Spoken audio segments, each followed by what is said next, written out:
relax, kick back. It'll just take a moment to set up here.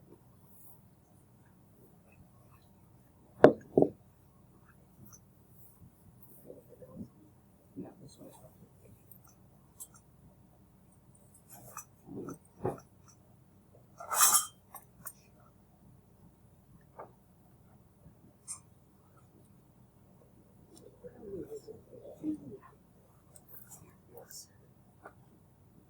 Mm-hmm.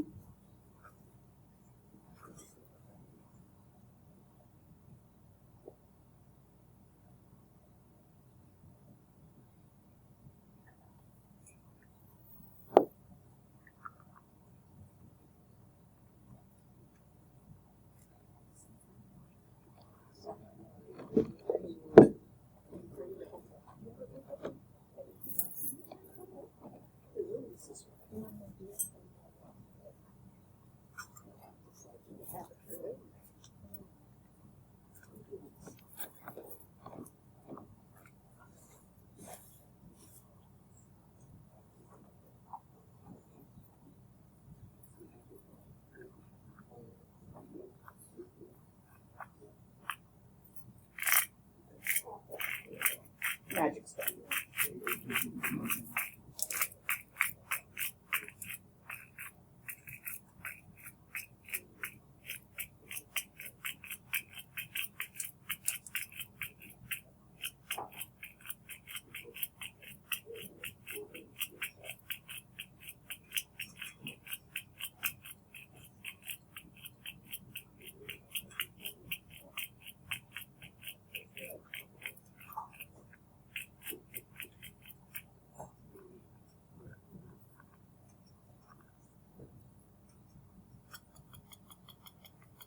Now, finely ground magic stuff.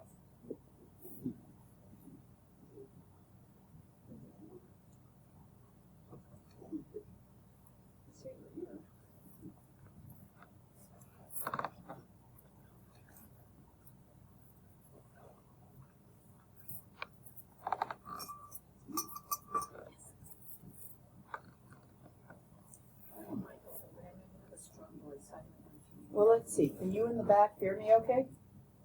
Then we may not need to use it. Okay.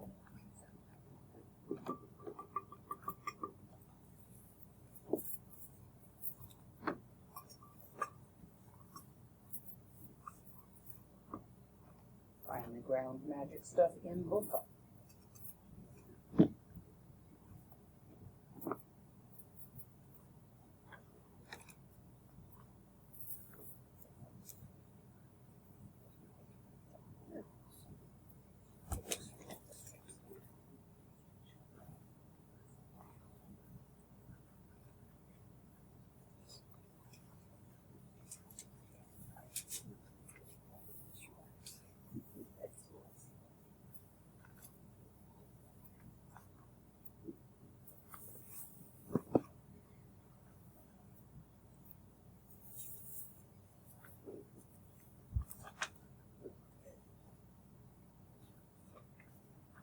So the first thing is offering to the land spirits.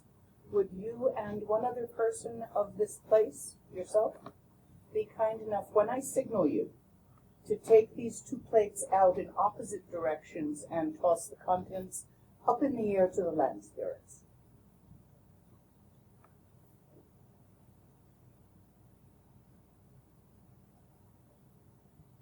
Balame Sanje Rimboche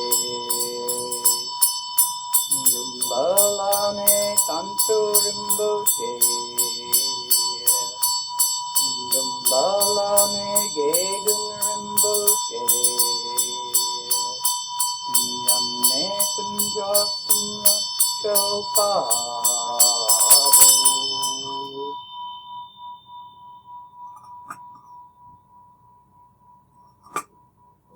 Balame Sanje Rimboche Balame Sanjo Rimboche Balame Gedun Rimboche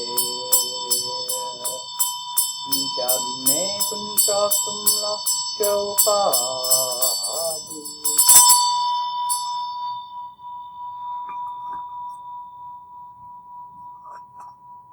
Balame Sanjay Rinpoche, Balame Tamcho Rinpoche, Balame Gedun Rinpoche, Jamne Kunjok Sumla Chopabu.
Kukundu Zongmo Gombo Ye, Doji Sambagarab Doji Dang, Shere Sende Badu Shinlade, Dedam Mazam Tata Tusunchi, Zokenju Lama La Solwa,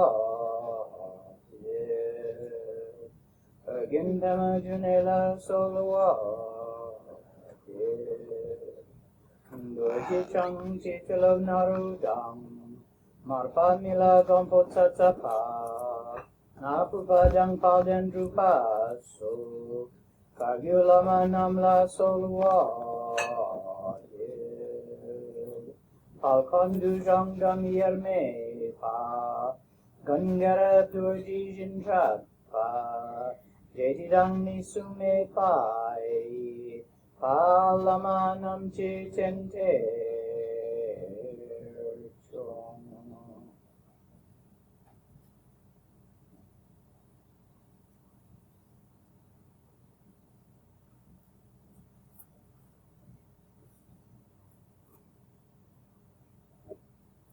Traditional teaching. It is the tradition to offer a mandala prior to receiving it to create the cause of the teaching being received. So those of you who know it, do it with me. Those of you who do not know it, you are offering your spinal cord as the mountain in the middle of the universe, and your four limbs as the four continents, your eyes as the sun and the moon. The inner mandala and the outer mandala are not two different things, for reflections reflect themselves to infinity. Sajipuki Jukshin Netokram Lingji Ide Lingji Nide Gyan Badi Idam Guru Ratna Mandala Kamiriyatam Tayam.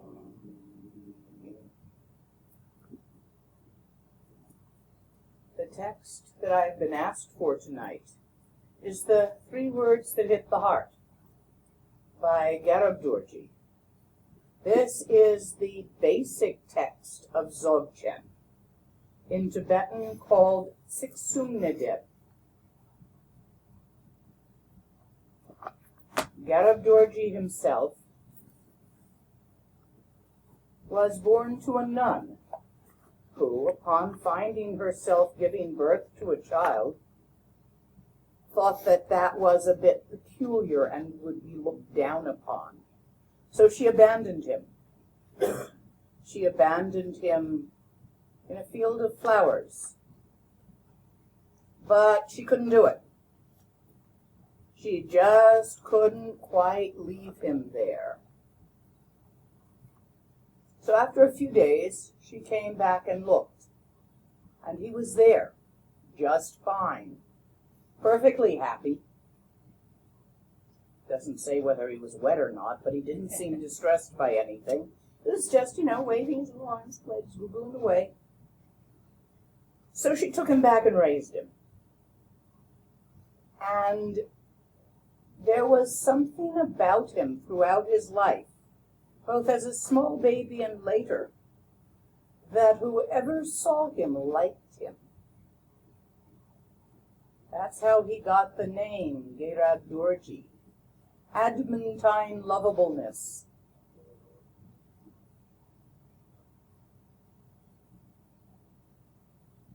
When he was just a small boy, he used to disappear often. His mama couldn't find him.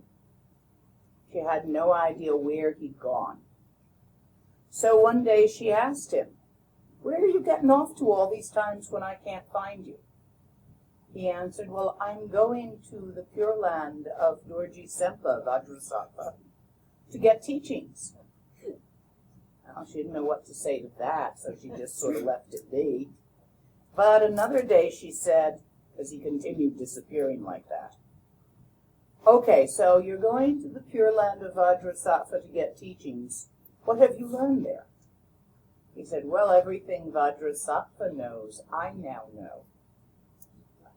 This is a manifestation as story, just as your life is a manifestation as story of the dance of the three kaya. When we move on to speak about the three words themselves and speak of tawa, you will meet face to face your own innate chuku. I am using these words in Tibetan for a reason.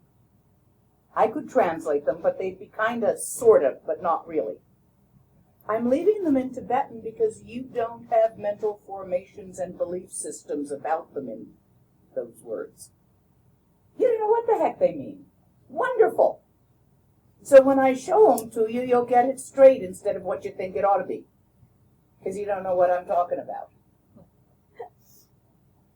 Your life is a story which is manifesting Chuku, Longku, and Tuku, just as Garabdurji's one was. Vajrasattva is a manifestation of Longku. Longku is an aspect of Chuku. And Garabdurji himself, in the realm of stories, or tuku, his story showed the simple fact of chuku potentiated by Longku manifesting in the realm of stories as tuku.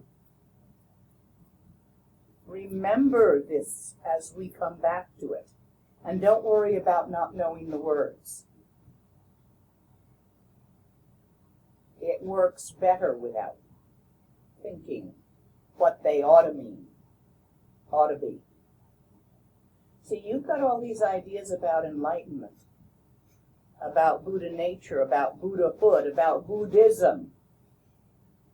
Like all ideas, they are somewhat in your way. of perceiving enlightenment, Buddhahood, and of following the path of Buddhism. You see, let's see, this is a very nice purse you have sitting there at Brown, that fancy brand. All of you, please point at her purse. Please notice that you are all pointing in a different direction while pointing at the same thing. When you start trying to figure out from your reading, your intellectualization, and hearsay what Buddhism actually is about, you will become confused by all the fingers pointing in different directions. Some talk about absolute freedom, being in the present, letting go of everything. Some talk about maintaining hundreds of vows carefully.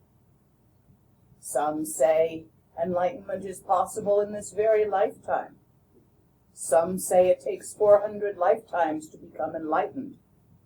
These seem to be separate from each other, don't they? This lifetime, it's going to take 400 lifetimes. The understanding that you might already have done 399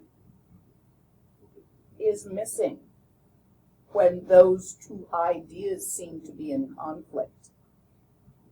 Until you have directly seen your own innate Buddha nature, it is easy to become confused by Buddhism and create a stricture out of it, which was not its design.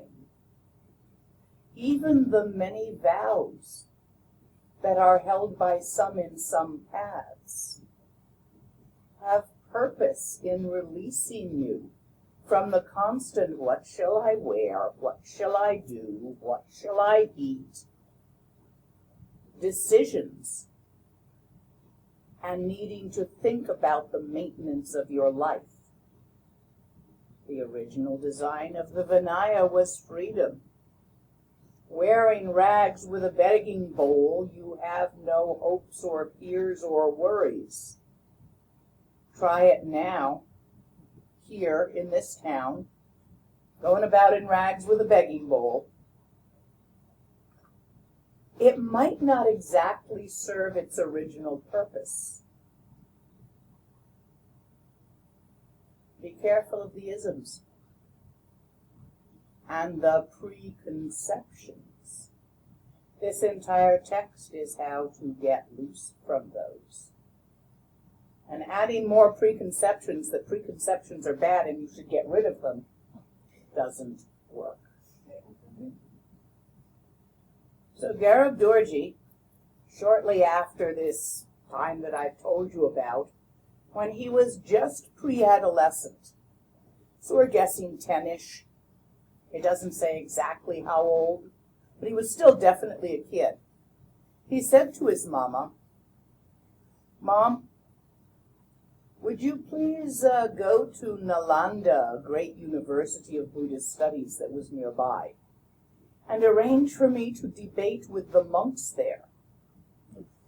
And his mom said, "No way. Come on, you're a kid. What are you talking about?" But he became a bit of a pest on this subject, and he was constantly, "Mama, please, would you go and just ask him, okay?" You know how pesty a kid can be when they really want you to do something. So finally, she goes to Nalanda. She goes to the abbot, and she says, "Look, my kid just won't get off my case. He wants to come and debate me. And he won't drop the idea. And he's just a kid, but he won't drop the idea. I don't know what to do." And he was, "Don't worry about it. You send him to us. We'll take care of the problem." So Garib Dorji went and debated in Nalanda and won every one of the Buddhist scholars' debates. Finally, it was getting around. They were all saying, "Wow, an emanation of Buddhahood has arisen among us. He will become part of the head of our school, and wonderful things will happen." At that time, there was perhaps the greatest scholar of all among them. His name was Shini, and he was off in retreat while this all went down. So eventually he came out of retreat and heard about it, and he says, "Oh Lord, send this upstart kid to me. I'll put him in his place." So Garab Dorji goes and debates with the most learned scholar of the times, Shini, and Garab Dorji wins.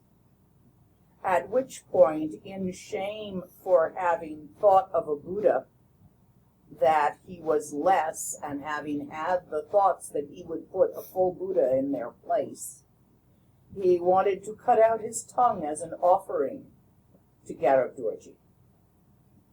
Well, Garab Dorji said that really wouldn't be a very useful offering to me and discouraged it. And Shini became the student of Garab Dorji. The reason I'm giving you this background as many, many years later, when Garab Dorji had passed on into the sphere of non-form, meaning when he died, Shini was totally freaked out, grieving. And he prayed to his teacher, "You who are the illumination of a lamp in darkness for us, how shall we continue? How shall we practice without your guidance?" And at that time, in the sky, Garab Dorji arose, manifesting form out of light as light, contained in a circular rainbow. And at that time, he gave these three words: Tawa, Gompa, Sopa. Once again, I am not translating them, because any translation I give you will have connotations. I would like to introduce you to these three. Clean,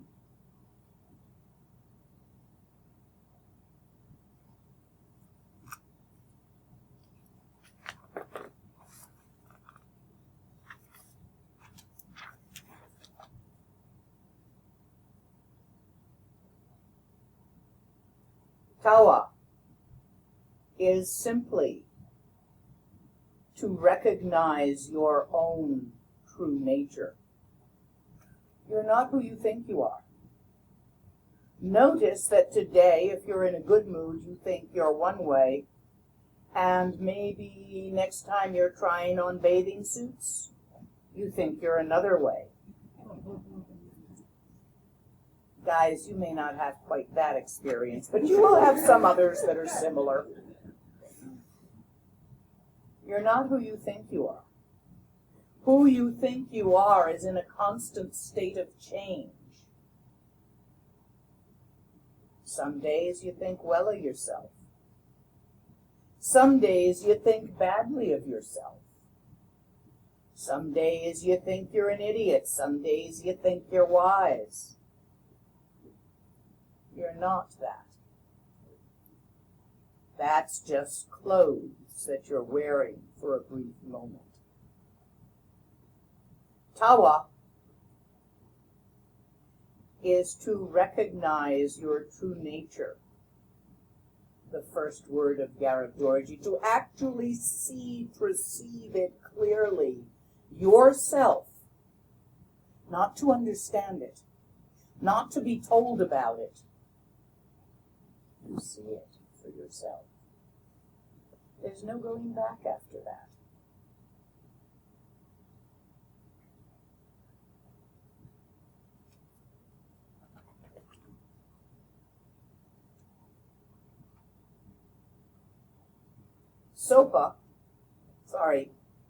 Gompa, the second word of Garab Dorji. To decide on one thing is the second vital point.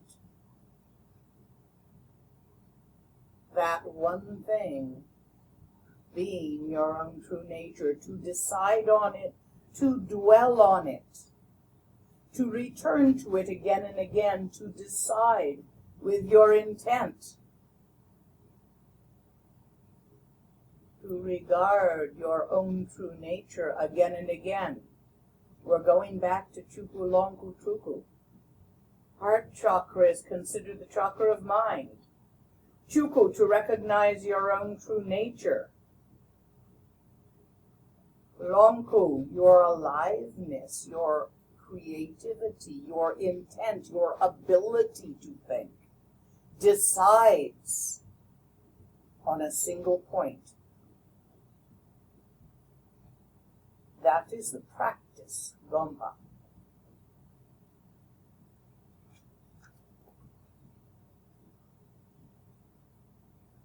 To gain absolute certainty, confidence in liberation, is the third vital point, Sopa. And that certainty is only possible from experience. These are the three words that Garab Dorji transmitted to Jampalshini after his death from a light form in a circular rainbow. And the power of these three words, which are not separate from Chuku Lonku Truku. Chuku Lonku Truku. To recognize the nature of your mind, your own true nature. To choose to decide, to look at that, to return to that again and again, to cherish only that, until you become 100% sure of it and are no longer fooled by phenomena.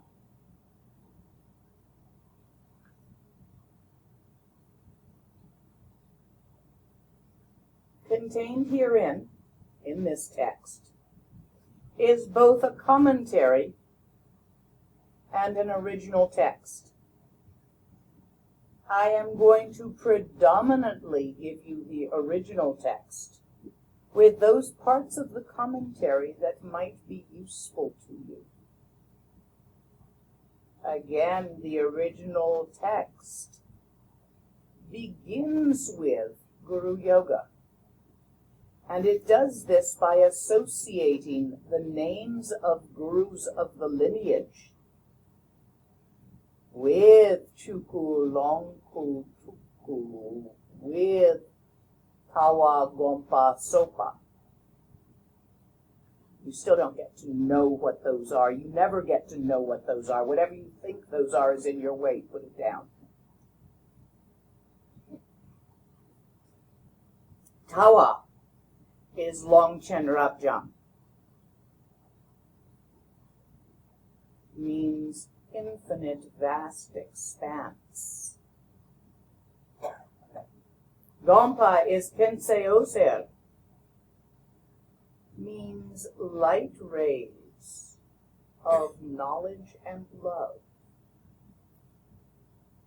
Sopa is Gyalwe Nyugu, son of the victorious one's manifestation in form of Buddha nature, bodhisattvas. Even the word bodhisattva doesn't mean what you think it means. Bodhi, thus gone, gone beyond.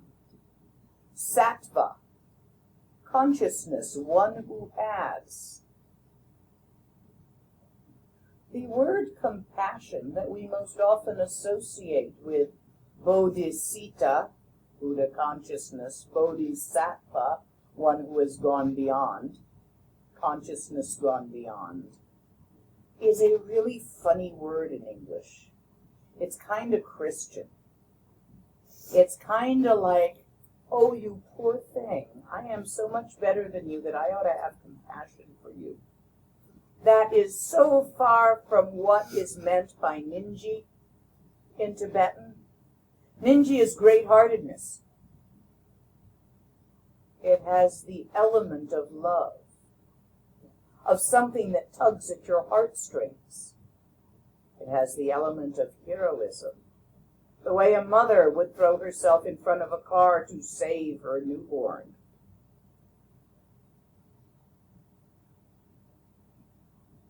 But it has nothing to do with I'm better than you are. It is not a hierarchical term. It is an open term. Literally, King of Hearts or greatest heart, great-hearted. Also open-hearted. Also open-minded, because heart and mind, like we say brain and mind, are cultural synonyms. Oh, you've been doing too much math for too long, my brain hurts. I have a cramp in my mind. So understand that open-heartedness also means open-mindedness. A bodhisattva, one who has bodhicitta, is one who is no longer trying to protect themselves from the universe by creating a wall between themselves and the universe. A wall made of belief systems that you believe in and think are real.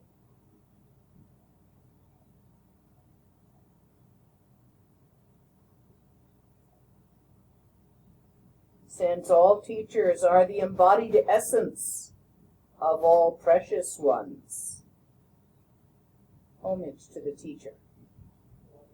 Don't limit it to one being. Not just me, not just them, not just him. All teachers everywhere throughout time and space, including those that arise among other species on other worlds and in other dimensions. It is the essence of communication between Buddha nature and those who suffer confusion. It is Sambhogakaya, manifest.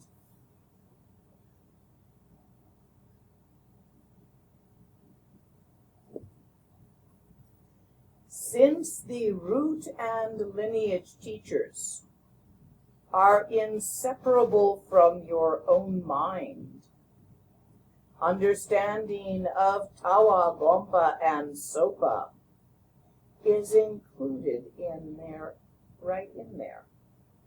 When you are able to open your mind, your heart, sufficiently to all Buddhas, to all sentient beings, well, what do you think all Buddhas are made of? All sentient beings. We say all Buddhas of the 3 times or all Buddhas of the 4 times. Past, present, and future. That includes you. And him. And the idiot that cut you off in traffic. And the bug. And the bird. And the fish. And beings on other planets. And the microbes in your gut. All of you. You open your heart to all Buddhas of the 3 times, really. You open your heart to all living beings. For in the direct awareness of Buddha nature, there is no difference. The difference is only within time. Time is a concept. Because we have clocks, we think it runs at a steady rate.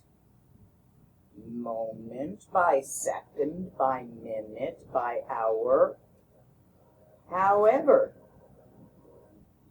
I am sure you have had experiences where it runs either exceptionally fast or exceptionally slow to your perception.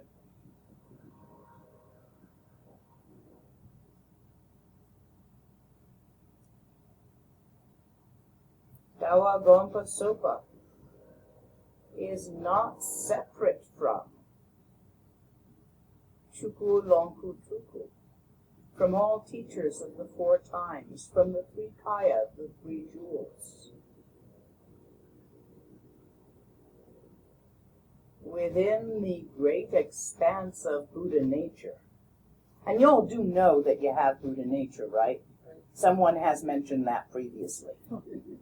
You maybe have noticed it. You've already got it. You don't have to get it, and I ain't giving it to you. It's not outside. You don't have to be good enough to get enlightened. Isn't that nice? How stuck we are in becoming better and better. This is not required. You're already plenty good enough. You already have Buddha nature. So relax. Stop trying.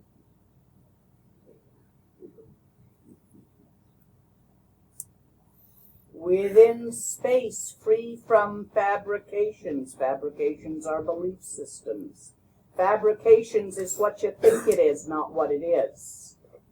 All infinite displays of samsara and nirvana are utterly complete as the equality of the Dharmata. To recognize this is tawa. Not to think it, not to memorize the words. To see it directly. Hence, the view is infinite vast expanse. Where's your mind? Where is your Buddha nature? Please look at it. If you align the channels of your body, it makes it easier to see.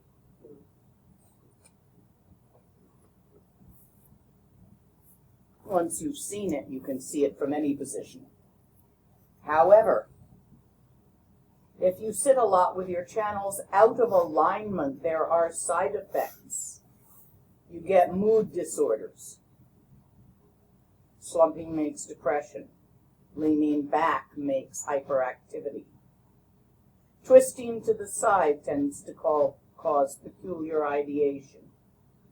You know, those guys who line their hats with tinfoil so the CIA can't control them through their fillings? Peculiar ideation they have. When you practice, or if you sit at a desk or in some other circumstance for a lot of time, please pay attention to the ergonomics. It's important.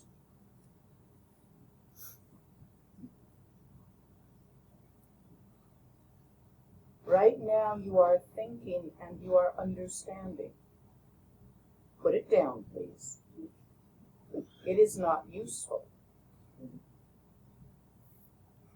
Your thoughts that you are thinking about Buddhahood, they are not Buddhahood. They are thoughts. In order to see past your thoughts, your feelings, even past the colors and the perceptions and the sensations of your 6 sense organs, to see past that, you have to look past it. But those thoughts are so interesting. Maybe not. Nonetheless, they have our full attention. We walk through the day thinking and with constantly listening to what we're thinking, feeling and constantly paying attention to what we're feeling, perceiving with our eyes, sight, sound, and constantly interpreting those perceptions into stories of experiences and explaining to ourselves why that red thing went to the left, why that person said that and what they meant by it. You do that, don't you? It's driving you crazy. It's been driving you crazy since beginningless time. The only difference between you and the guy with his hat lined with tinfoil is that your beliefs, your belief systems, your thought patterns are a bit more common. He would be normal in a place where everyone believed that. To not believe in microbes among our people of our culture would be considered a peculiar ideation. What? There's no germs? Illness is not caused by germs, it's caused by demons, and I have to take care of not getting demons involved in me in order to avoid illness, but I don't have to wash my hands. That's useless. And yet, for a Tibetan in their culture, all illness is caused by demons, and hand washing will wear out your skin, which actually is true at 30 below. You have to keep your body boiled with butter, or it cracks. All of your belief systems about what is real, especially about what others think of you and why they do what they do, and what that means, and how you feel about what that means. This is a continuous distraction from directly perceiving your own Buddha nature. And oh, we do get caught up in it. Try something. And this is easier if you put things in to do it with that have no emotional weight. So we're going to go straight on to thoughts. We're not even going to touch feelings yet. They're sticky. Not so much because we believe in them as because of the effect on our physical nervous system and the hormones and the brain chemicals they release. So start with simple thoughts. Do you know how to put your mind in neutral? Instead of thinking in sentences, which most of us do, and making it make sense, relax. Start thinking of random nouns. Football, spoon, teapot, fire hydrant, boot, basketball, pumpkin, fork, gas station, tree, rowboat. See these thoughts? Do it for yourself. Allow them to arise, just random nouns. Doesn't matter if you go through all the silverware and then all the animals. Don't be upset if things sort of get related, but keep trying to get it to random and relax into it.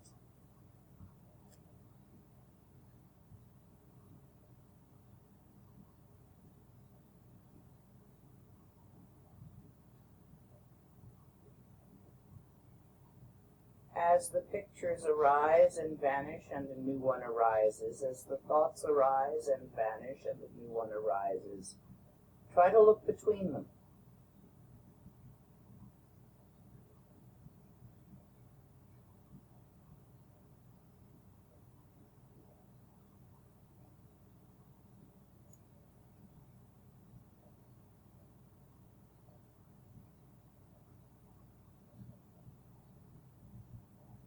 There's a vastness there, isn't there? An emptiness in between the thoughts.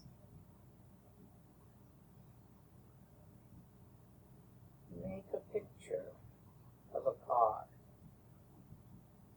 Where's the picture?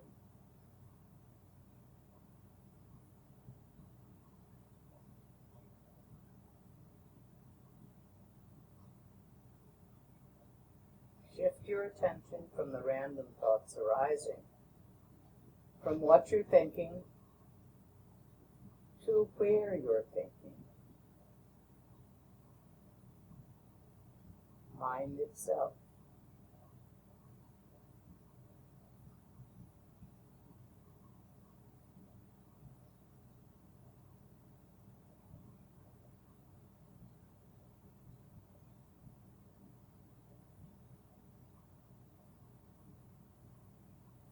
Capable of imagining any color, having no color of its own.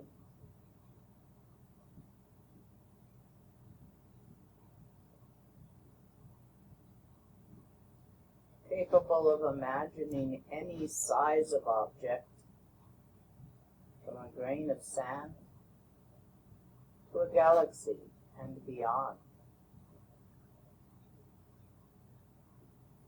having no size of its own.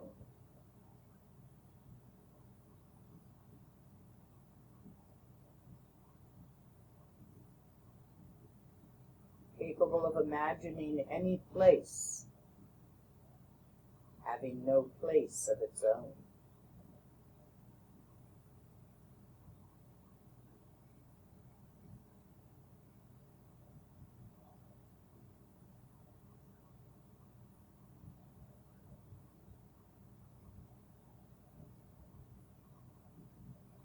The thoughts arise in mind. They disperse in mind.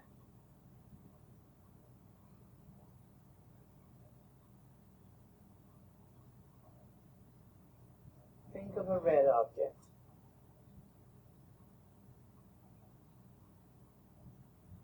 Think of a blue one. Mind is unchanged. Think of an object which you like.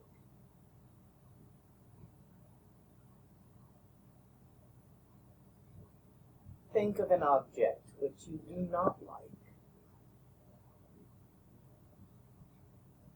Both of these images arise in mind and disperse in mind, but the infinite vastness, the emptiness, the ground of mind itself, is completely unchanged regardless of what arises in it or dissolves in it.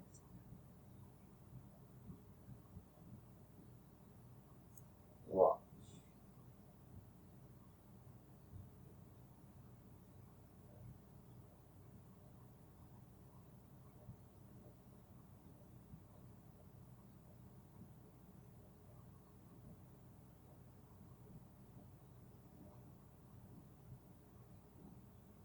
This is power. This no thing. It is called empty, but it is full of thought, feeling, perception. It is called full, but it is utterly empty of any things. Catch a thought. Any thought, just catch one of them as it goes by. Can't grab it, can you? The thoughts themselves arising in mind, dispersing in mind, are not made of anything other than mind, insubstantial and transparent. Look through your thoughts at the vastness in which they play.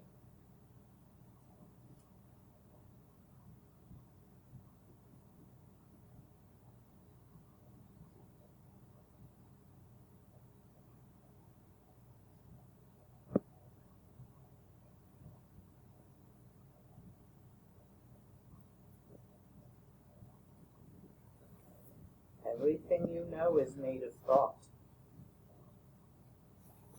Look past, look beyond. Look beyond the very idea of beyond, which is also a thought. This is power.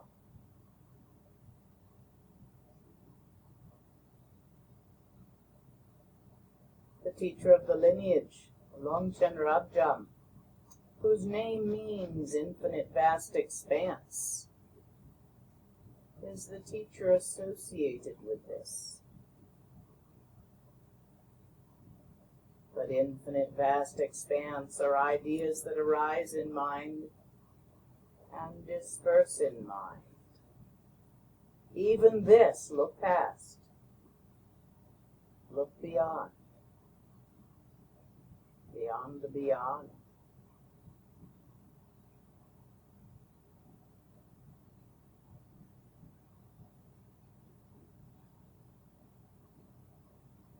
allow your attention, your awareness, your awakeness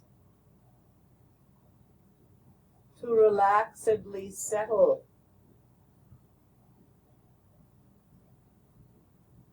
in mind itself, to shift your attention from what you're thinking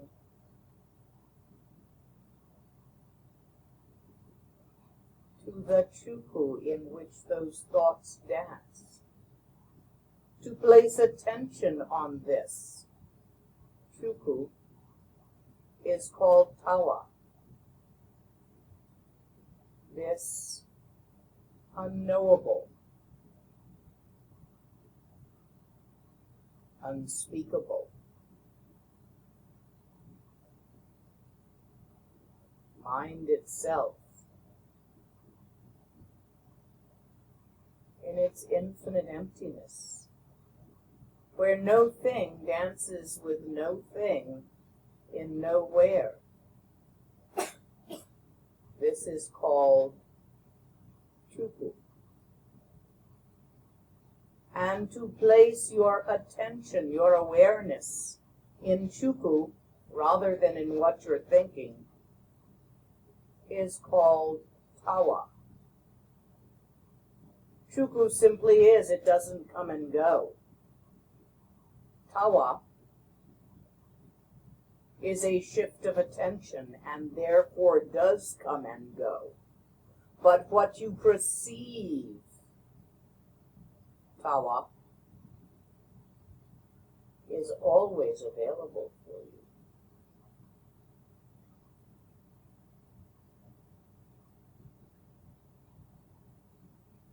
This is the first word of Garabdorji. This is the first element of the three kaya.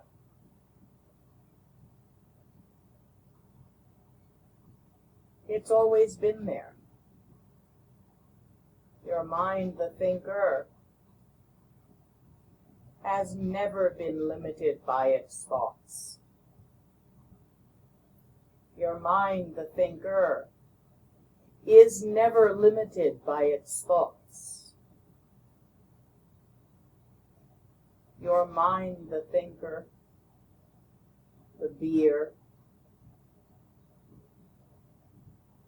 will never be limited by its thoughts. For in its infinite and sky-like emptiness, no thought can stick, no thought can muddy it, dirty it, sully it. No thought can deform or dent it any more than you can stick a notice on the sky or scratch the sky or dent the sky with a hammer. Your mind,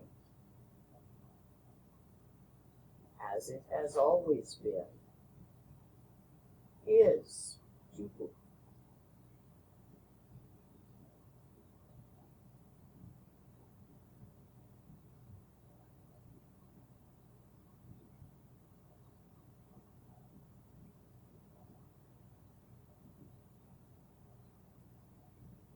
However, please notice, this chuku is not just a big old nothing. It's not dead. It's not dull. It is alive. It is awake, aware. It has the characteristic which in Tibetan we call rigpa. Rig is to see. Ha is an er suffix in this context. So the seer is rigpa. The seer is not separate from what it sees. You are this infinite emptiness looking right at yourself, this infinite emptiness. In your awake, alive rigpa.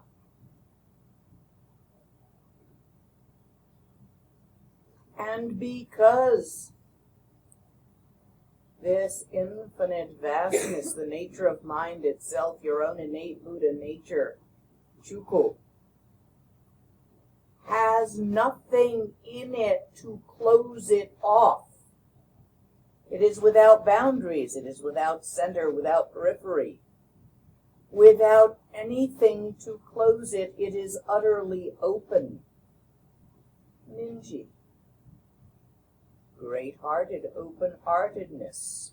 Bodhisattva is its nature. It is the nature of the alive awareness to have no boundary. What would on earth could you make a boundary of in that?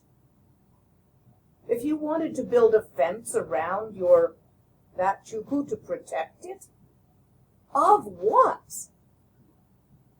So you see, Bodhisattva is utterly natural. You don't have to fake it. It's there. It is your natural state, only your fears and your belief in your fears, your hopes and your belief in your hopes hide it from you. You do not have to acquire Bodhisattva any more than you have to acquire enlightenment. Bodhisattva, enlightenment, they are innate and natural to you when you cease resisting. All of our attempts at the practice of the 6 paramitas is simply to help us let go of our resistance to enlightenment. By practicing generosity, you relax. When you receive a gift, you relax. When you give a gift, you relax. The more relaxed you become, the less caught up in your hopes and fears, in your stressors. The closer you come to the natural state, which is the union of Chuku, infinite emptiness, nature of mind, emptiness, aliveness, Rigpa, Bodhisattva, open-heartedness, great-heartedness. It's why we use the Dorjian bell together.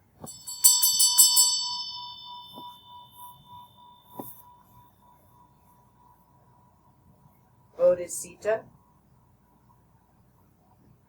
unshakable adamantine openness, emptiness, unshakable adamantine openness. There's no difference. They're the same thing.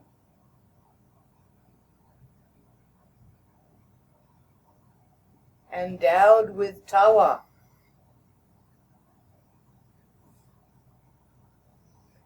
the practice of the 6 paramitas arises spontaneously.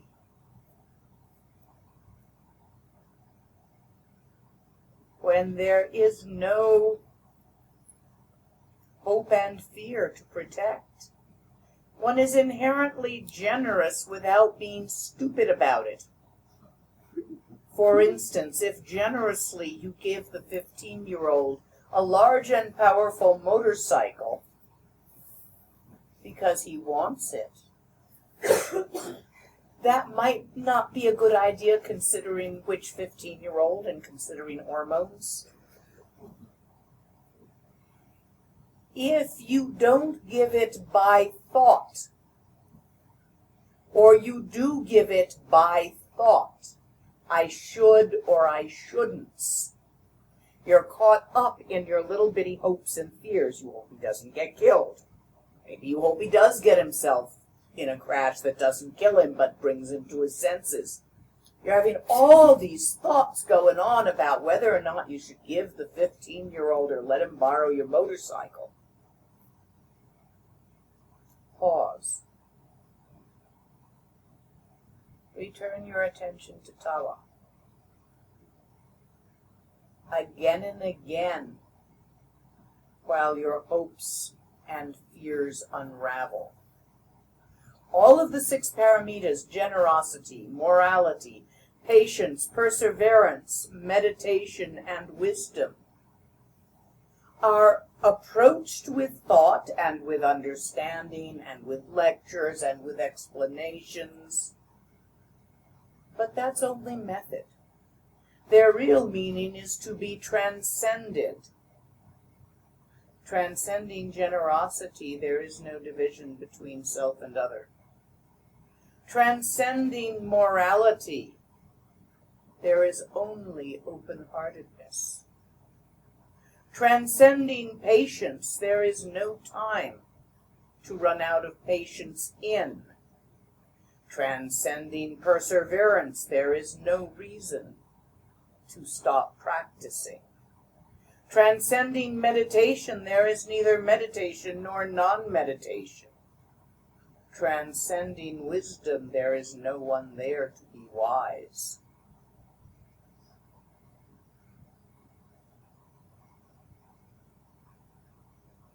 The action, son of the victorious ones. Truku.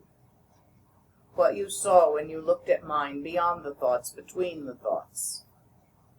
Chuku. Y'all got chuku? Simple thing. It's just right there, your mind. Not what you think it is, what's beyond the thinking.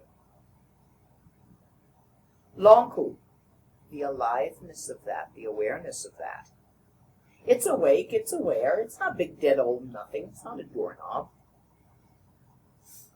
Longku. And Truku, the dance of manifestation, stuff. Which is not what you think it is. Ever. What you think it is has to do with your being currently perceiving yourself as human, and all the past experiences you had with such things. Let's see if I have anything in here that is Tibetan enough that you haven't seen one before. Sometimes I do. Fish. Well, maybe this will work. No, you probably saw one of those. Aha! Might be something in here.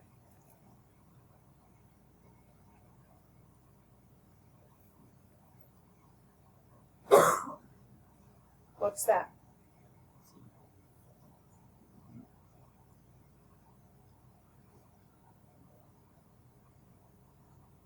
As many opinions. You don't count, you've seen it before. As many opinions as people in this room, associated with other things that have had similar colors and shapes. Everything you see, if you were an ant, you'd think it was something else. I think this is a table. The cat thinks it's a bed. All cats think tables are beds. The ant thinks it's a vast plain to explore. Your point of view, your limited point of view, projects onto sensations experienced through your sense organs, and then you name it. It's a bumpa. The moment I say bumpa to myself, I have all these connotations. I know it's a symbol of the Sambhogakaya. I know what the peacocks, I know what I put in it, I know what's supposed to be in it. Before you put stuff in it, I know how it's used in wongs, I know which part of the wong it's used in. There's all these connotations for me about this magic vase. Are any of you coming for the first time to Tibetan stuff tonight? Cool, you don't have any idea what the heck this is. You probably see it more clearly than anyone in here. Because you don't have a whole bunch of associations with it. Some kind of funky teapot with feathers in top.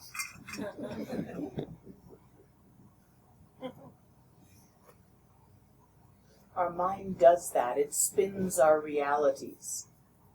You only see what you think you can see, and if by chance, as you were walking down a street, a dog were to say good morning to you, you would utterly assume that there was someone else around.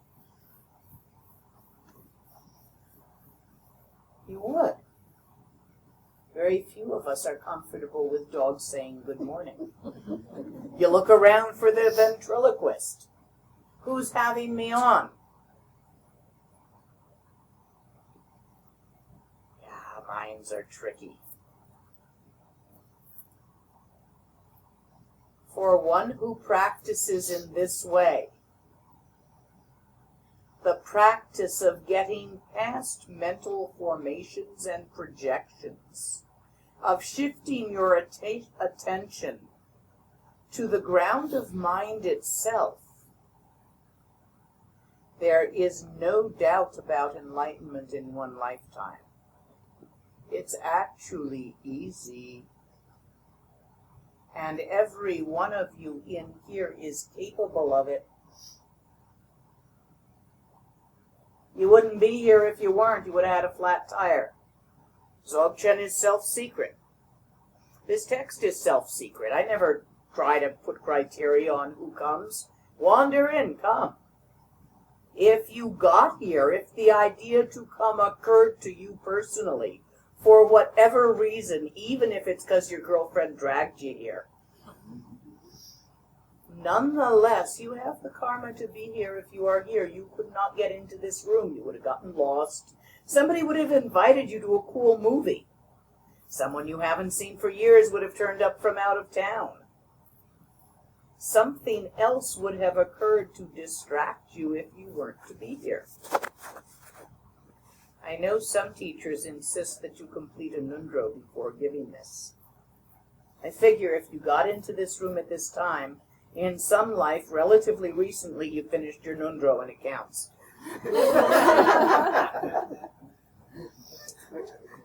If, as you continue to practice, you find yourself stuck, you may wish to do it again.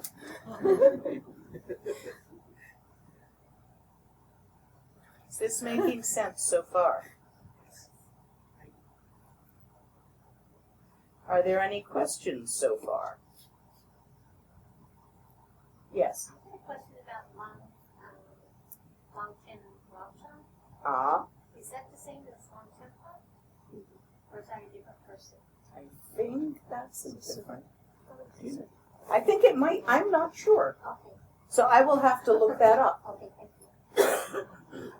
Can you remember that we're going to try to look that up on the internet at some point? Not a scholar, yogi. Are there any scholars in this room that know the answer? Darn. It's always best when we have a scholar to refer this stuff to. Any of you want to be scholars? It's kind of fun if you got the cool. You get to find out. Oh, good. It's off you, it's on him. We need scholars.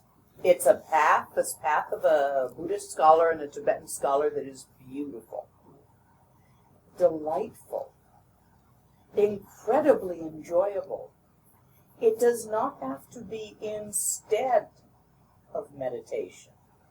It actually goes better with meditation. They are not mutually exclusive, and we need the scholars too, the translators. Not the verbal translators like me who can translate a conversation in the local pub from one weird Tibetan dialect to another. But the translators who are scholarly enough to do the texts, to understand the Sanskrit roots of things. Go for it, man. We need you.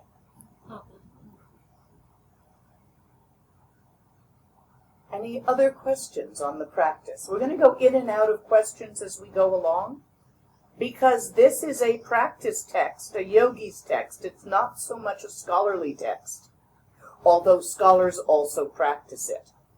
Jampolshini, who wrote it down for the first time, the first tulku. No? Yep. because already by the time Garib Dorji gave this, he had merged with Chuku and Longu aspects of himself. So it was written down in form, Chuku, manifestation by John Paul Shini, who was one of the greatest scholars of all time. One doesn't preclude the other. Let me encourage those of you who have a hankering and an inclination for scholarship to pursue it. Those who don't, do the practice. It works too. You actually don't even have to be very intelligent to succeed at this. There was this little hippie chick. Kind of spacey, but really good at following instructions. A student of my teacher, Wangdo Rinpoche, is my teacher. She was one of his students, and back in, God, it must have been 92, he gave her this teaching. She was at the first teaching he taught in a little shack in the forest in Marin, and we all slept on the porch, and he got the one bedroom. And he gave this teaching, and she practiced it. Many years later, when she died, she remained in Tudon for many days. Do you know Tudon? That's the suspension between life and death, where your heart stops, you're not breathing, so you're dead, but you remain in a meditation posture, you don't fall over, and rigor mortis doesn't set in. If you push on the flesh, it's still soft, but it's cold. And there's no morbid lividity. All the blood doesn't go to the bottom, like most corpses. And sometimes, let's see, people will stay like that for 3 days, 5 days, a week. I think 5 days, what's his name, up in the caves? Siddhandorji did 5 days. She did it, Annapurna, the western little hippie chick, she did 3 days at least. We don't know how long she had been in Tudom in retreat before they opened her retreat house. Tudom is a sign of full enlightenment as you enter the bardo, when the body is no longer pulling you back. Cool, huh? Isn't it nice to know Westerners can get it too? It's not just the Tibetan yogis. And she was not any kind of tulku, any kind of lama, any kind of special person. She was just like any one of you. The thing is, she followed the instructions. That's the beauty of this. If you do it the way it says to do it, and you don't get all caught up in thinking of other creative ways to switch it around, it actually works. If you are able to practice this one-pointedly, staying in secluded places, to actually put yourself into retreat and just go for it 100%, this is what you're for, just do it. Giving up your worldly affairs, all of the affairs of this life, worldly affairs, earning money, getting an education, face cream, keeping your body together, clothes. You are really ready to let go. Go off to a mountain. You will be liberated in this lifetime into the ground of primordial purity.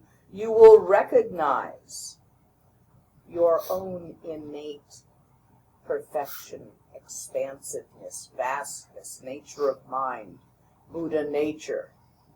There is absolutely no doubt about full enlightenment in this life. But even if not, it still works. So if you've got a family or a mortgage, someone you love, an old dog that you can't leave, all the many reasons, or if you're just too jitsi to go off and sit for the rest of your life, all the many reasons why not that may occur to you, involving careers and loved ones, it works anyway. Even if you just turn your face towards this practice, towards Tawa, practice Gompa, and begin to recognize Sopa, which is inherently contained in the first two, then you will be able to take all the arisings and difficulties of this life as part of your path, and without feeling a lot of hope and fear, without getting all tangled up in yourself. You will go from one happy state to another. So it is said, but even if full enlightenment is not possible, there is still great happiness. Oh wow. Tibetan for oh wow is alala. Really, that's literal translation. There you go for it. So what does this mean? If you choose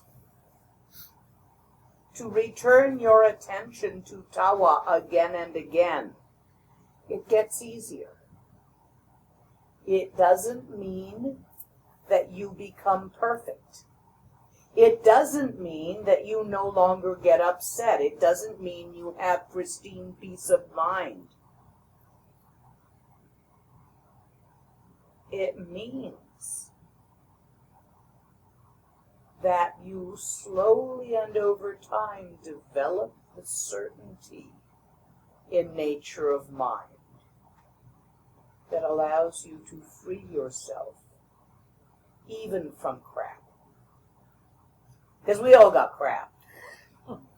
Crap, hogchaws, repeaters, habit patterns, those things that you always do that's really dumb. I got one. It was bugging me today. I always think I've done something wrong when somebody else is upset. Yeah, you got that one too? Yeah, I got that one. Yeah, it's a bugger, isn't it? Right. So you go, oh, I'm sorry, it must have been my fault. Man, they're upset because their digestion is off. But that's not what we think, is it? And we get caught up in that to such an extent. You can even puke from that one. You kind of help way too much and it's not needed. You get involved trying to help and it's not needed. Yeah, you try to fix it. Somebody wants to simply tell you how they feel, and there you are sticking a screwdriver in their ear. Yeah, girls hate that when guys do that too. I'm a guy, what can you say?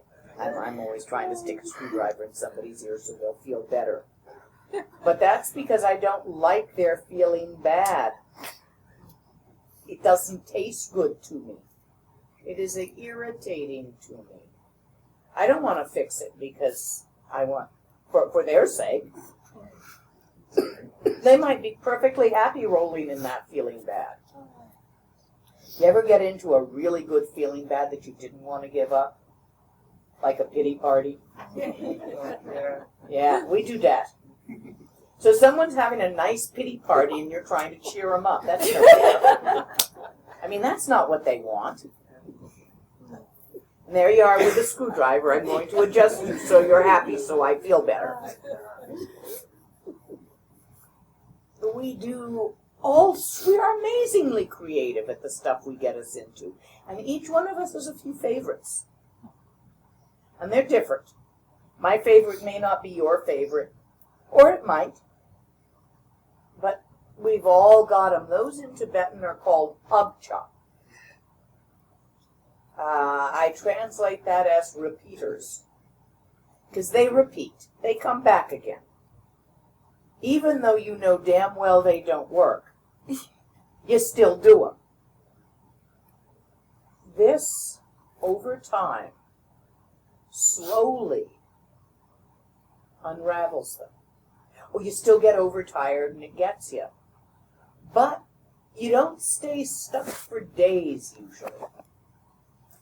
After a while you begin to notice, and then at some point you turn your attention to Tawa. And you stay there with your attention in Tawa. Chuku. which is not separate from Lonku and Truku. With your attention on Tawa, it unravels because it's got nothing to hang on to. Do you see that? So the whole key to being able to do this practice is Tawa. Now there's different methods for shifting your attention from your usual state of mind, which is continuously talking to itself about why you feel the way you do, what made you feel that way, how you're going to feel later, what you're going to do about how you feel, or what you're not going to do about how you feel, how you want other people to feel about how you feel, and what you want them to do about how you feel.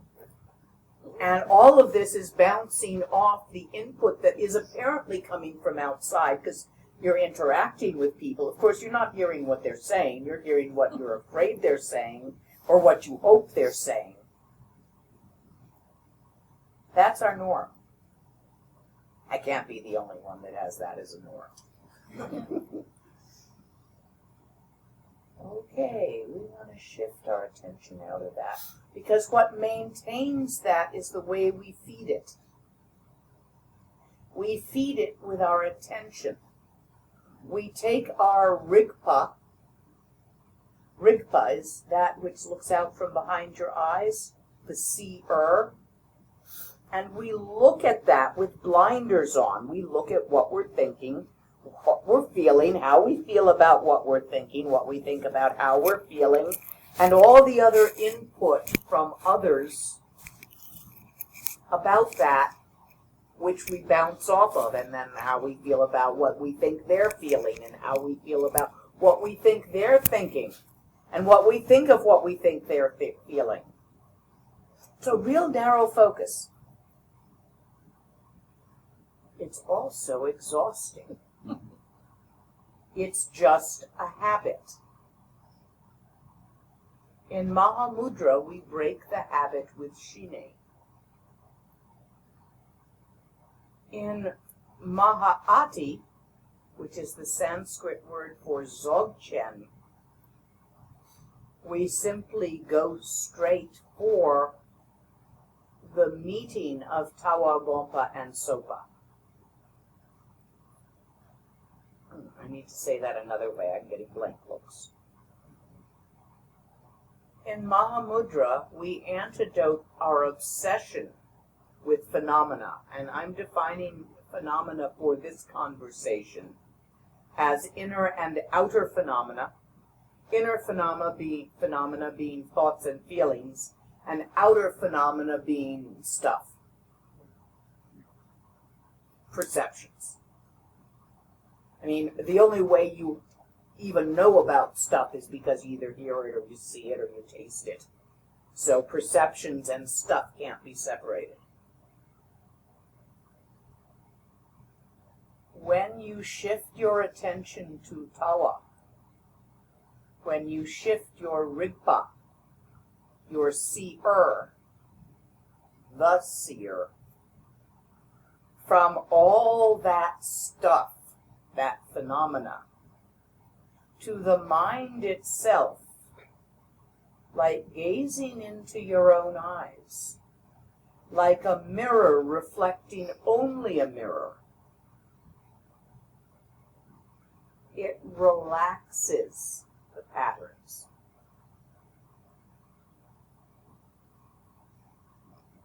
To perceive Tawa, one of the methods we use is to follow 3 questions. Where do your thoughts come from? Where do they occur? And where do they go when you are done thinking them? Since most of us are visual, images work well for this. Visualize a garbage can.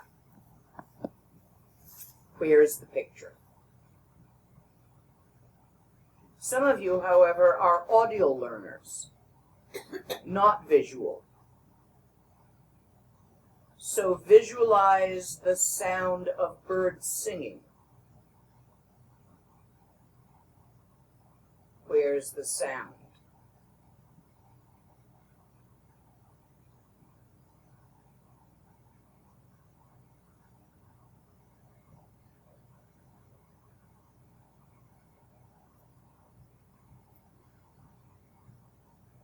For those of you who are kinetic learners,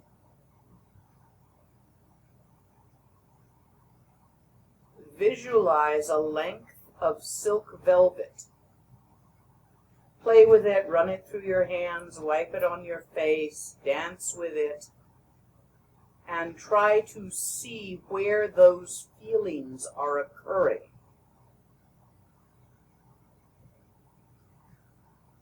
The visual is traditional. I have added the other two in because one time I had a blind person who was blind from birth and couldn't do visual. So we had to make other forms for him to find tawa.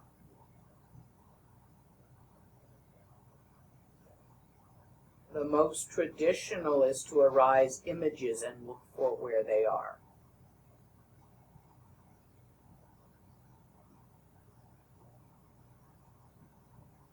If you arise ideas and images in an orderly manner, they stick together and form thought chains which are more difficult to see past than individual arising thoughts. Therefore, it is useful at this point to unstick them together. Hence, put it in neutral, hence the random free association arising of words. Do it together again. With your channels aligned, whether you are in a chair or the floor,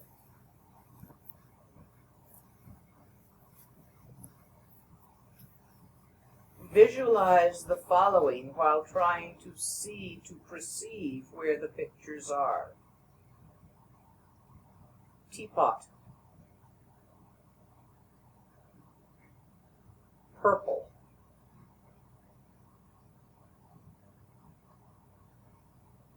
Shoe. Dog. Persimmon. Jack-o'-lantern.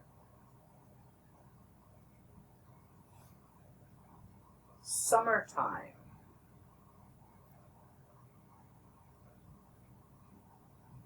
Truck. Basketball. Ocean. Wind.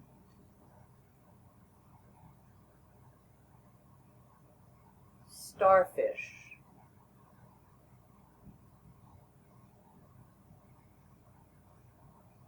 Tree.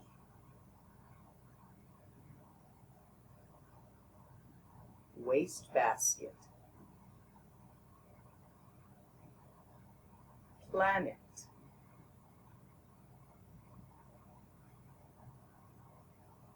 Grain of sand. Rain.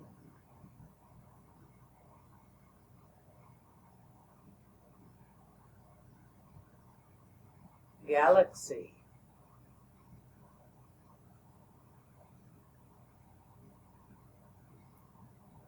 Space.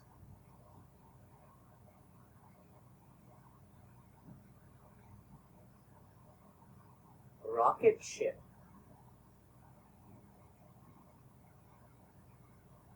Spoon.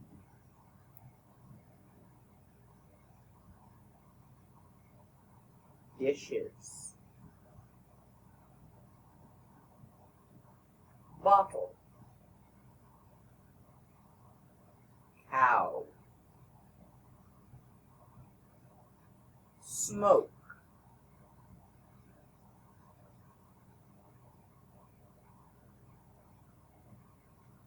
Wind.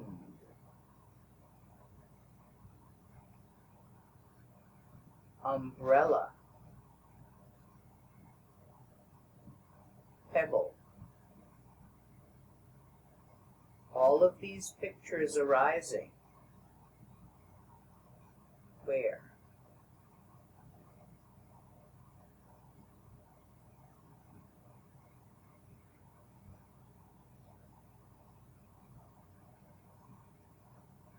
From where?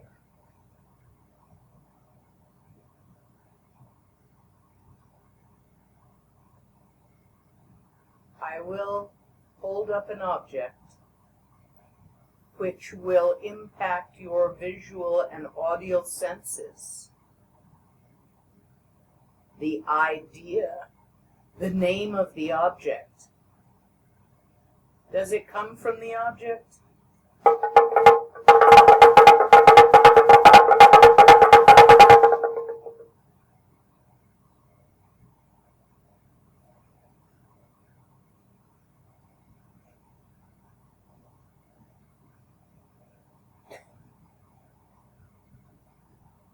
Take your right hand, touch your hair. Feel the tactile sensation. Does the idea of hair come through your fingertips to you? With all its many connotations, continue to think about hair. So many thoughts. Those very thoughts, are they made of hair? What are they made of?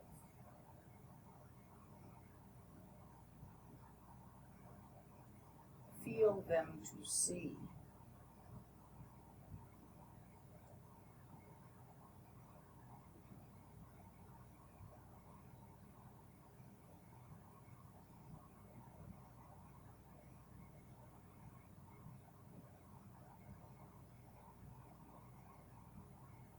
Watermelon. Big green watermelon right here between my hands. Look at it.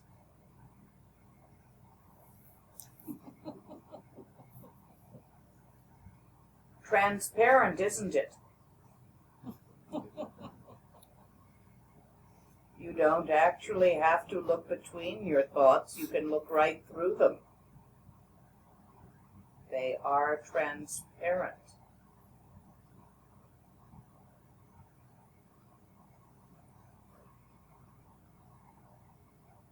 Let's do a rain boot, a galosh, whatever you call them. Visualize it.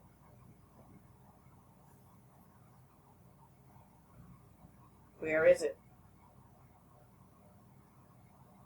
Move it from wherever you think it is or feel that it is to somewhere else.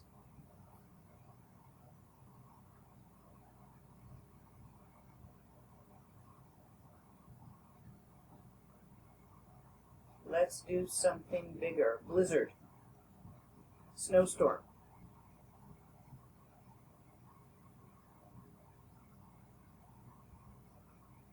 The image, the idea, where are they?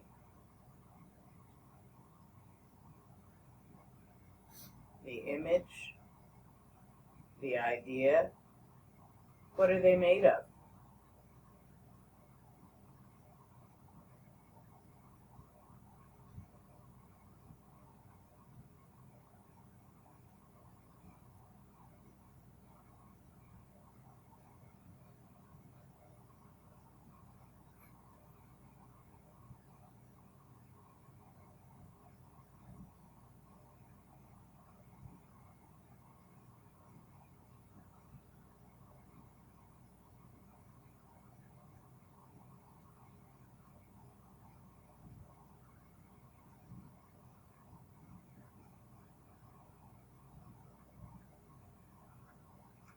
As far as your imagination extends, your mind extends. As far as mind extends, Tupu extends.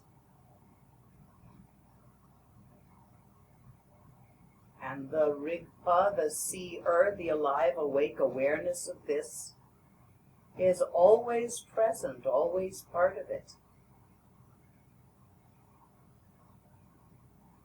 Look at the thoughts.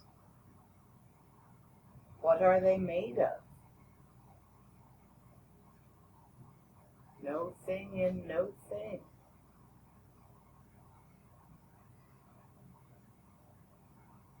Chuku, the infinite vast emptiness of it. Longku, the aliveness of it. Chuku, the play of it. The creativity constantly arising. Thoughts, the dance of thoughts which are no thing and no thing. And yet, continuously created by the creativity of the seer Rupa. Look at mind in its entirety.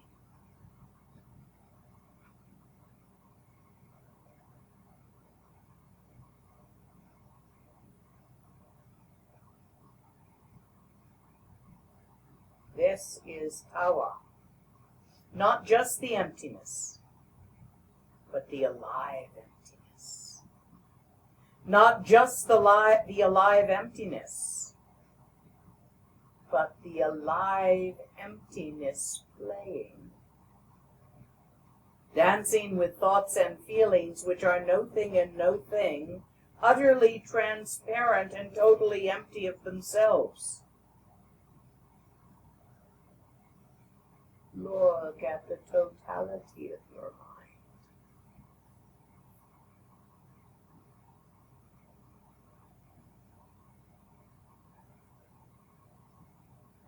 Shine looks only, Shine dwelling in stillness, looks only at the infinite vast emptiness, fails to notice the aliveness that continuously plays, manifesting thoughts, feelings, and perceptions. Plakdong direct seeing perceives the emptiness of the dance of thoughts, feelings, and perceptions, and so perceives no difference between the infinite vast emptiness and its manifestations. Trekcha cutting through. The aliveness directly perceives itself as the dance of empty stillness. You cannot exclude thoughts, feelings, and phenomena. For if you were to do so, mind would have to be dead. It is the Rigpa, the seer, which manifests as this. You do not have to stop thinking, feeling, and perceiving in order to perceive, to be your own innate Buddha nature, for it is always present, unlosable. And due to their transparency, the arisings cannot hide it. When you develop the habit of not clenching and narrow focusing on the arisings, but looking at nature of mind itself, Tawa, in the arisings, during the arisings, when you learn to meditate while thinking, being, doing, feeling, then sopa becomes obvious.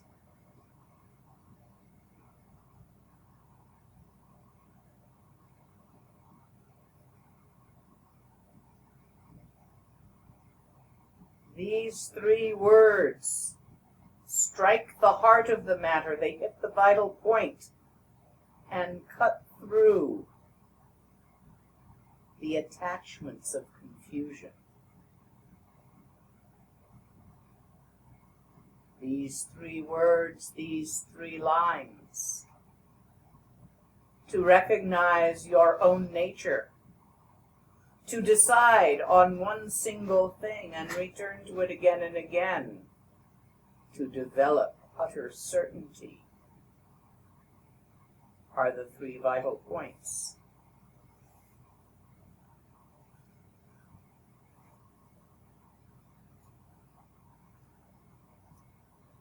Are there questions?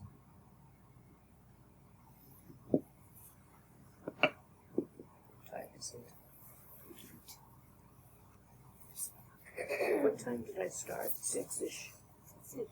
So let's go to questions now. That was the introduction. There's more to the text. More words. But this is the basic of it that I have given you. Are there any questions? I want you to leave here feeling quite certain that you know how to shift your attention to Tawa. Your attention is your Rigpa, you the seer. That which is looking out from behind your eyes, which is looking at me, the seer. How to shift your attention from phenomena to the ground of all phenomena, mind itself. It's a subtle shift. Don't try to maintain it.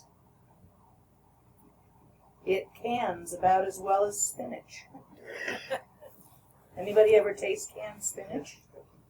Don't. It's gross.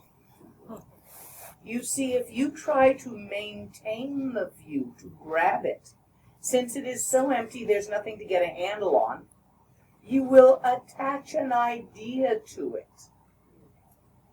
And that idea, because you are focusing on the idea of Tawa, will get in the way of you actually seeing Tawa.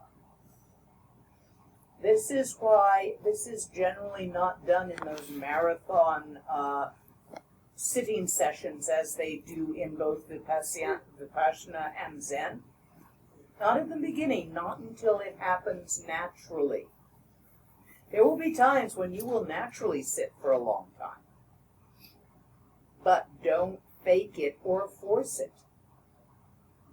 In this tradition, you sit until you find you are distracted by going over your shopping list, until your mind is not willing to return to Tawa. And then you get up and go write down your shopping list so you don't have to keep telling yourself what's on it. Get something done. Make a cup of tea. When you have relaxed further, sit down and try again. Multiple rather than long sessions. Your homework, if you wish it, is to return your attention to Tawa. Your attention, your Rigpa, the Sambhogakaya aspect of your mind, Longpu. Return your attention to Tawa while thinking and while resting without thought, whichever happens. Don't prefer one to the other at this point. If you find you're not thinking while resting in Tawa, great. If you find you are thinking, disconnect them. Because stories are really interesting. If they hook together in a story, you're going to narrow focus on them. It's almost impossible not to. At this point. So instead of letting them turn into stories, let go. Put them random, even if it's just random objects or colors or anything else. But try to allow while thinking. There may come a point while thinking a story that you can see through it. briefly before it catches your full attention. If you notice it's caught your attention, let go. Shift your attention to tawa. You might do that 50 times a minute. You might do that 3 times a minute. You might do that once in 7 minutes. Each one of you will have different timings. This has as much to do with how much coffee you drank today as anything else. Yeah, it's chemical. You're wearing a body. Your body will give you timings of how much you can relax it for how long. But realize that tawa is not a tightness, it is a relaxation. You cannot, you'll miss completely, you'll get something little. Tawa is without limit, without boundary, without even center or periphery. There is absolutely nothing you can say about it, which is why I'm calling it tawa, rather than translating it to a word you are more familiar with. Yes? You just said there's absolutely nothing one can say about it, so there's absolutely nothing one can write about it. Right. That's correct. All that can be written is methods for shifting the attention, but not what is seen. Any attempt to write about it, you see, words are thoughts. You're limited not only by whichever language you're doing it in compared to other languages. How many here are bilingual? Anybody? If you've got 2 languages, think about something in one and then in another. It comes out different. So you're limited by the language, but all languages contain words which are thoughts. Words are about thoughts, ideas. Tawa is not an idea. Our narrow focus on ideas for our entire existence obscures the unlimited. It's like in many philosophies and religions, they say the true name of God cannot be known. That's an analogy from the mystical aspects of whatever, I think almost every religion has said that. Or they say cannot be painted, cannot be drawn. It comes out different, but basically tawa is indescribable and unthinkable, inconceivable, because every concept is a limit. If it's big, it's not small. If it's wide, it's not narrow. If it's strong, it's not weak. Every idea we can think of in some way limits. So one is to just language is limiting. I can't even It is. express it. Exactly. Go there. Shift your attention there. Okay. To the inexpressible, unknowable, unsayable. And you've got it. Yes. When you talked about Lama, Yes. it made me think of one of the parallels, perseverance. Are they related? Is that what brings you back Yes. instead of getting caught up in my position? Yes. Parameter of perseverance leads to the parameter of meditation. It's the one before it. And Gompa is a practice until it isn't. Just as meditation is a doing until it isn't. And non-meditation arises. So yes, you use perseverance or mindfulness to return your attention, to shift your attention for eons, billions of years has been on what you think, what you feel, what you see, perceive.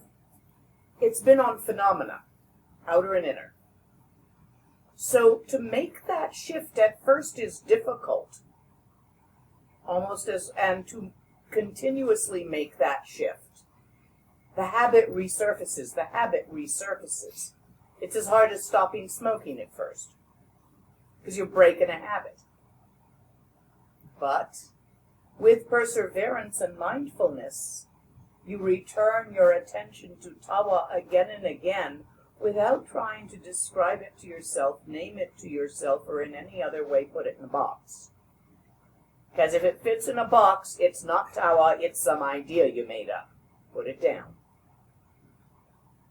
Very good. You also, perseverance is your tool for Gampa. Gampa is simply to return your attention again and again to tawa. Your attention is your rigpa, you the seer, what you're looking at. Other questions? Yes.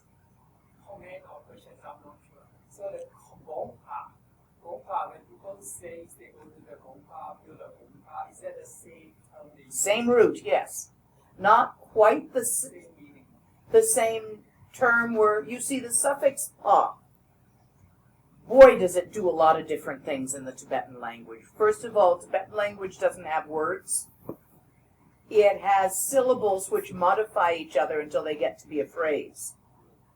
This is why whether this is the 3 words of Garib Dorji or the 3 phrases of Garib Dorji is a translator's question, but not a question in the original. So the suffix pa can mean doer of, or it can mean place of. Gom is a practice, meditation. So the place of meditation or the doing of meditation will often sound quite the same. Gompa, kawa, gompa, sopa. The pa's at the end and the pa and the wa at the end of tawa is the same as the pa, but grammatically different. The P becomes a W. This is only a few scholars. So, and ta is to ah. Look over there. To ah. Go look. So it, to some extent, it is to see, tawa. It is sometimes translated as the view. Now, aren't you glad I taught you tawa before I told you what it was called in English? The view makes you start thinking of, oh, pretty mountains. It's got 1,000 connotations. Put it down. Babysitter, run. I'm not trying. I'm still with yours. Okay. Then yours. Second one. I know I'm trying to help or maybe hurt. It doesn't matter whichever one. Another association with the view or tawa is how. You know, when people talk about Tao, I stop thinking about Tao anymore. Is that as the same? Change languages. Yeah. Tao is completion or completeness. I'm not a scholar, so I don't know exactly Tao, T-A-O, in the Chinese, what its derivatives are and what the roots are. But I don't think it comes out of ta, to see, in the Tibetan. Or tu. I think it's completely different because I think it comes in a completely different language group. Tibetan is very closely related in most of it, especially Lhasa Tibetan to Sanskrit, plus some old tribal languages up in that area, except for Kanke, which has the tonality, and Amdo, which has the tonality that came from Chinese.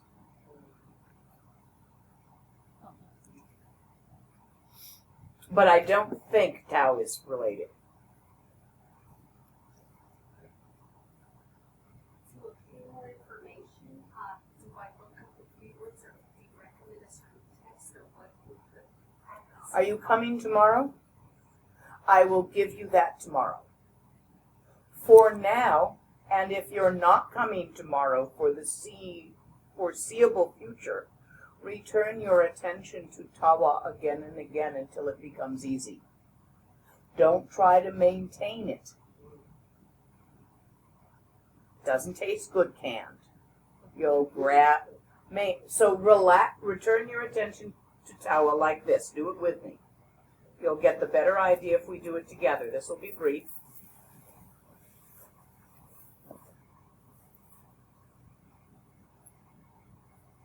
Shift your attention to tawa. Now just relax there.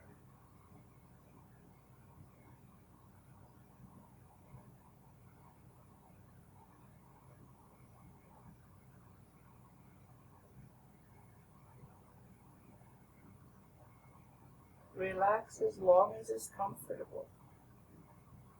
When relaxation ceases and you find that you are caught up in ideas again, either choose to relax again into tawa or have a stretch and a cup of tea. Play it by ear, but don't try to force it. You'll tighten up. What's important is that your seat is comfortable. Choose between floor or chair. Get a meditation sash to support you in a way that's comfortable. Build something. We're all different. What's important is that you manage to be comfortable with your channels aligned. Other questions? Yes. Is there can Rika ever be the same thing as tawa, or is that? Yep, it is the same thing. The awareness regards itself. When you shift your attention to that indescribable, you are that indescribable. There is no separation between the seer and the seen.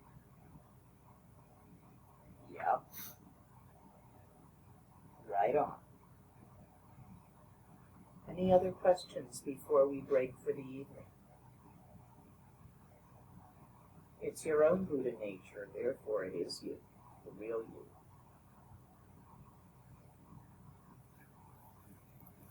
Ye wan di yin yu du da chi chi sala mo I sound a bit like a sick cow tonight. That was a thought. I'm a teacher, not a singer. So I put some magic stuff in here. For those of you who would like a little boost from the lineage, come up. I will touch the bottom of it to your crown chakra, and then hold your hands out, one hand above the other, making a cup. See how to do that? I will pour a little bit into your hand, which you then drink and pat your head. Gluten and nut free for those with allergies.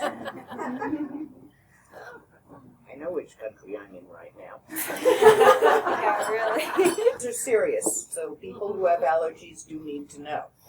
This contains aru, paru, and churu, plus lots of mantra. And all mantras, all 84,000 teachings of the Buddha, point to the union of Tawa, Gompa, and Sopa. The union of Chuku, Longpu, and Truku point to your own innate enlightenment. Nothing else. So, come up and have a bone.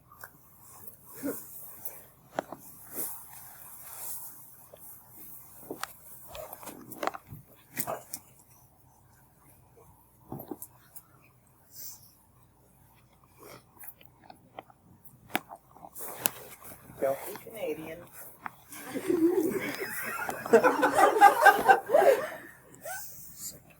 Kanuri. safaris will mob. We have to have big guys to keep them from actually mobbing the llamas so hard and so fast that they totally knock you over.